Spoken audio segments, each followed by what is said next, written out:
una volta mi chiama, viene a Milano a vedere una partita dell'Inter, dopo la partita io torno a casa, era con Kili González, con Julito Cruz, e mi chiama la sera e mi dice voglio andare a mangiare al tuo ristorante, lì dove siamo stati al Gaucho l'altra Sì, sera. sì, sì, sì. Allora, vuole andare a mangiare al tuo ristorante? Ok, Diego, a che ora? 9:30 arrivo, va bene. Capito? Va bene. Io avviso la famiglia, guarda che viene Diego, tutti insieme.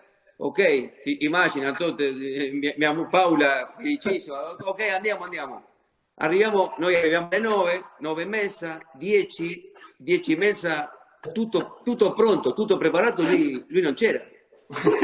No, però aspetta, mi chiama e mi dice, Pupi, dove sei, Diego? Guarda, sono incazzato perché l'autista non trova il ristorante, non trova la strada. Dove sei? Era a 1 chilometro. Rimane lì che te vengo a prendere.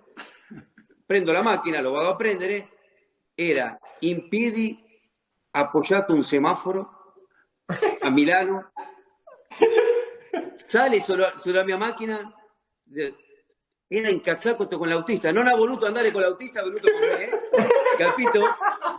Arriviamo, no, arriviamo e vabbè, la cena è durata, sai fino a che ora? Perché lui le piacevano queste cose qui, le piacevano e ti faceva sentire bene, capito? Anche io una volta feci una partita della mia fondazione, la Bombonera, 40.000 persone, e all'improvviso arriva Diego alla Bombonera, senza io sapere niente, capito? Arriva alla Bombonera, si mette le scarpe, immagina la felicità di tutti, capito? E questo era Diego, questo Ma era Diego. tanto forte, ragazzi.